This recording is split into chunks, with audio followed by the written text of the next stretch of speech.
영상 시작 전에 리플 보유자분들께 정말 도움이 될 만한 정보 하나 짧게 말씀드리겠습니다. 리플 담보로 대출을 받을 수 있다는 사실 알고 계신가요? 보유 물량은 유지하면서 현금 유동성을 챙길 수 있는 플랫폼, 요즘 가장 핫한 코인 담보 대출. 제가 소개해드린 만큼 많은 관심 부탁드립니다. 관심 있으신 분들은 고정 댓글 링크에서 자세한 내용 확인해 보시기 바랍니다. 반갑습니다. 타임 내버리지. 시간 들여 막대한 시기로 치열한다. 새로운 하루가 밝았습니다. 모두 건강한 하루 보내셨으면 좋겠고요.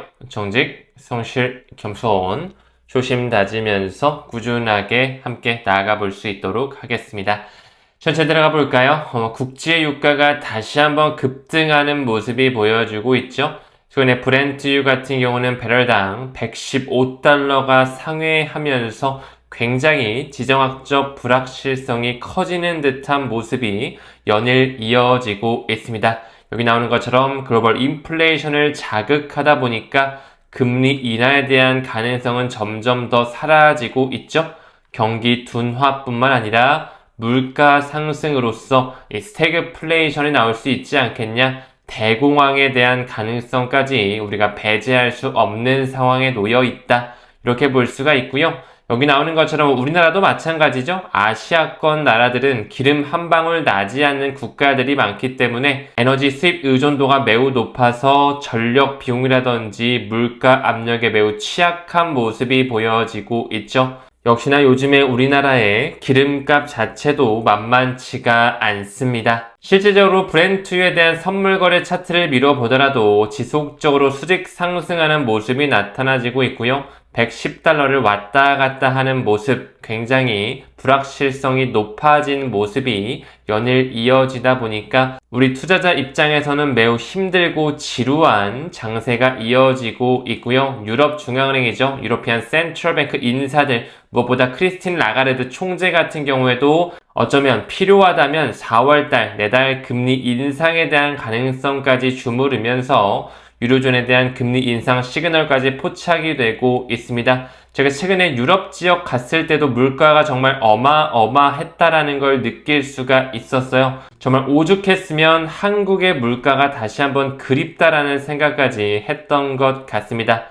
필요하다면 언제든 금리를 조정할 준비가 되어 있다라고 하는 공격적인 매파 발언을 했던 이력이 있었던 거죠. 다음 달에 있는 4월 29일 우리나라 시간으로는 4월 30일 새벽이 될 텐데 미국의 FOMC 회의도 예정이 되어 있죠. 현재 금리 3.5에서 3.75 역시나 인하 가능성은 거의 보이지가 않고요.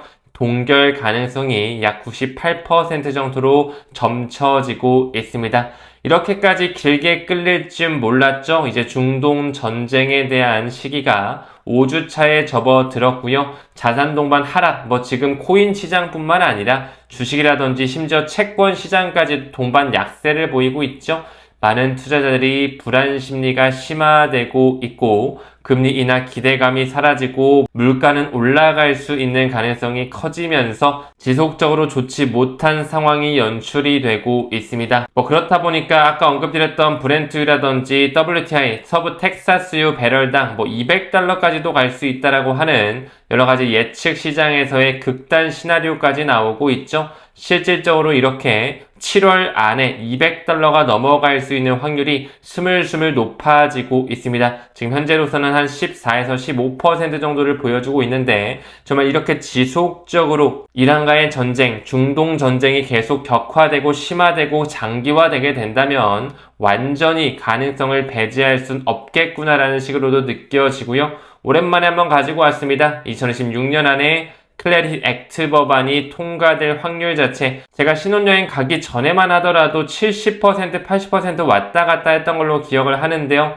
지금 현재는 50% 왔다 갔다 하면서 좀 많이 내려 깔아 앉아 있는 듯한 모습이 보여지고 있습니다. 또 4월 달에는 어떤 행방을 보여주게 될지 면밀히 지켜볼 필요는 있다라고 좀 생각이 드네요. 다음 기사 봤을 때 비덱스, 우리가 리플 투자자라면 반드시 알아야 될 국내, 우리 한국을 기준으로 하는 법인 대상으로 하는 커스터디 회사죠. 벌써 수탁 자산이 800억 원이 달성되면서 법인 중심 커스터디 시장 입지를 강화시키고 더욱 견고화시키고 있습니다. 이 비덱스 대표님들 같은 경우에는 저와도 관계가 지금까지도 끈끈하게 유지가 되고 있고요. 우리 컨퍼런스에서도 2차례 이상 연사로 참여를 해주셨죠. 개인보다는 법인 대상으로 커스터디 사업을 영위하고 계시고, 사실 우리나라의 법인 대상으로 하는 커스터디 회사들이 지금 이제 못 버텨가지고 뭐 두바이라든지 싱가폴, 홍콩 쪽으로 많이 넘어가고 있거든요. 왜냐면 아직 뭐 규제라든지 가이드 자체가 잡히지 못해서 실제 국내에서 그들이 사업할 수 있는 포션이 매우 작고 아직 시작조차 안 한 시장이기 때문에 지금 현재의 시간을 잘 버티는 것이 중요해 보이는데, 점점 빛을 보고 있는 회사가 바로 이 비덱스다라고 볼 수가 있고, 우리가 잘 알고 있는 것처럼 비덱스는 어디 회사랑 전략적으로 파트너십을 체결했죠? 바로 리플사와 전략적 파트너십을 체결하면서 이 RLUSD, 특히나 리플 원장 생태계에 대한 입지를 견고히 하기 위해 인프라 자체를 함께 구축하면서 협력하고 있다라고 말씀을 드렸습니다. 여기 나온 것처럼 리플의 고객 사례 연구를 미뤄보더라도 비덱스가 나오고, 그들은 리플 커스터디를 직접적으로 활용하면서 RWA죠. 리얼월드 에셋에 대한 생태계를 크게 가져가기 위해 준비시키고 있다라는 거, 이 비덱스 자체가 점점 몸집이 커지고 있다라는 걸 볼 수가 있고, 여러분 잘 알고 계실 에버노스, XRP를 가장 많이 가지고 있는 하나의 DAT 기업이라고도 잘 알려져 있죠. XRPN이라고 하는 티커로서 나스닥 상장 초읽기에 돌입했다라는 것까지 말씀드릴 수가 있습니다. 이 비덱스 같은 경우는 KRW1이라고 해가지고 원화 기반 스테이블 코인도 지금 발행 준비하고 있거든요. 발행량 자체가 뭐 아직까지 그렇게 크진 않죠. 1억 1,450만원 정도 지금 발행을 했고, 준비금 100% 온전히 현금으로 가지고 있구나. 어느 네트워크, 어느 블록체인에서 이용 가능한지 우리가 반드시 짚고 가야 되겠죠. 아발란치와 폴리곤, BNB, 서클 산하에는 아크 네트워크도 들어와 있고요. 플룸과 이더리움 메인넷까지 들어와 있습니다. 여기에 XRP 레저에 대한 메인넷도 들어올 확률은 매우 농후하다라고 강력하게 좀 말씀드릴 수 있을 것 같네요. 단기사 봤을 때 전 세계 크립토 ATM 기계, 이제 암호화폐를 포용하고 수용하는 ATM 기계도 점점 확산되고 있죠.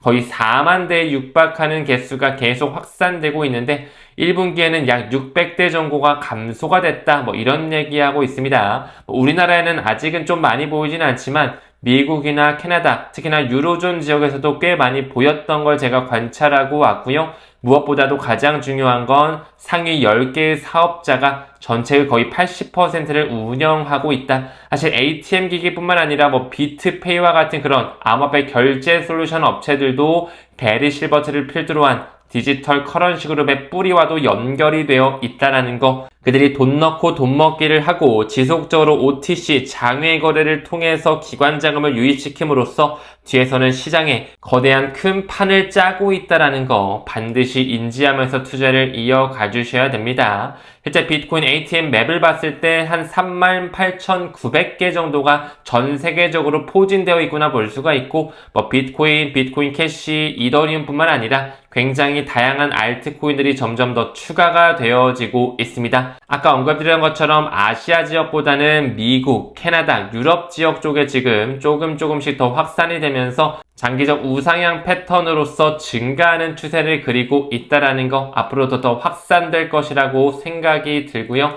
월마트의 자회사 원페이 같은 경우도 이제 가상자산 서비스를 확대하겠다. 앞으로 더더욱 확대가 되겠죠? 이 슈퍼앱 전략을 본격화하고 있고, 일론 머스크의 엑스페이먼트 역시 4월 중하순을 기점으로 점점 더 POC 단계뿐만 아니라 조금씩 런칭하는 듯한 모습을, 청사진을 우리한테 보여주고 있는데요. 원래는 비트코인과 이더리움 정도만 이 원페이에서 암호화폐로서 완전히 받아들였다면은 점점 더 우리가 알고 있는 그런 글로벌 메이저 코인들까지도 포용하고 있습니다. 심지어 시바 이누까지도 결제를 지원하고 있다라는 거, 월마트가 대주주로 있는 핀테크 기업 이 원페이 자체에서 또 어떤 암호화폐를 포용하고 수용하는지, 왜 시바이누가 여기에 들어가는지 다시 한번 체크해 볼 필요가 있을 것 같고요. 도지코인과 시바이누 늘 강조드렸죠. 단순한 밈코인이 아니라는 거. 이 월마트, 나스닥에 현재 상장이 되어 있는데요. 뒷배를 한번 볼까요? 뱅가드와 블랙록, 스테이트 스트리트가 대주주 목록에 그대로 어깨를 나란히 하고 있네요. 다음 기사 봤을 때 리플의 스테이블 코인 요즘에 계속 나오고 있죠. RLUSD가 얼마 전에 3,500만 개가 갑작스럽게 동시에 이더리움 메인나가 리플 원장에서 수차례 대금으로 소각이 됐었거든요. 음모론적으로 시장에 의문이 확산된 이력이 있는데요. 지금 현재 총 공급량이 약 1.4빌리언 15억 달러가 조금 안 되는 수준에서 머물러 있다. 굉장히 빠르게 성장세를 보여주고 있다라고 볼 수가 있고, RLUSD 늘 강조드렸던 것처럼 파산 격리 구조를 취하고 있다라고도 말씀드렸죠. 무엇보다 이번 소각 같은 경우는 굉장히 이례적입니다. 규모와 속도 측면에서 매우 빠르고요. 반복적으로 여러 차례 단기간에 이루어졌다. 저는 개인적으로 그들이 국가 간의 파일럿, 싱가포르 통화청과의 지금 현재 블룸 프로젝트를 하는 부분에 있어서 결제, 청산까지의 그 파일럿 테스트, 시범 테스트를 해본 것이 아닐까, 이렇게 한번 조심스럽게 추측을 해봅니다. 또한 리플의 CTO가 최근에 이런 얘기했죠. XRP 채택을 위한 인위적인 가격 인센티브는 위험할 수 있다. 과거에 리플사가 머니그램의 지분을 사면서 보조금 기반 확산을 한 이력이 있었는데요. 그런 인위적으로 지분을 사들이거나 보조금, 투자를 한 이런 부분보다도 기술적, 제도적인 장벽을 낮추고 이 본질적인 유틸리티를 강조하는 것이 장기적으로 더 효과적이라는 거, 사실상 이제 가격이 올라져야지만 XRP를 직접적으로 은행, 국경 간 송금에서 활용이 되면서 효율적인 결제 메커니즘, 슬리피지 효과를 방지할 수가 있다는 것까지 병렬적으로 체크할 수가 있고요. 요즘에 이 데이비드 슈어츠, 조엘 까츠라고 불리는 리플의 전 CTO가 굉장히 좀 여유로운 듯한 모습의 사진을 많이 보여주고 있는데, 이런 그의 이미지처럼 우리 또한 지금 현재 오랜만에 하네요. 여유를 가지면서 시간을 좀 내 편으로 만들어야 되지 않을까 생각이 조심스럽게 들고 있습니다. 어제 컨텐츠에서도 잠깐 언급을 드렸던 것처럼 이미 싱가포르의 대형 디지털 은행인 DBS와 함께 이 RLUSD 결제 창구 역할을 할 수 있도록 파일럿이 진행되고 있다라고 말씀을 드렸죠. 여기 피오나 모레이가 함께 모습을 보이면서 그들과 손잡고 있는 걸 확인할 수가 있고요. 실질적으로 DBS의 공식 홈페이지에 돌아갔을 때 비트코인, 이더리움, XRP 뿐만 아니라 여기 리플의 RLUSD가 티커명으로 올라와 있다라는 거 매우 중요한 이정표로 확인할 수가 있습니다. 또한 리플 같은 경우는 영국 지역, 유럽 지역뿐만 아니라 최근에 호주 라이선스까지 완전히 확보하는 과정에 있었죠.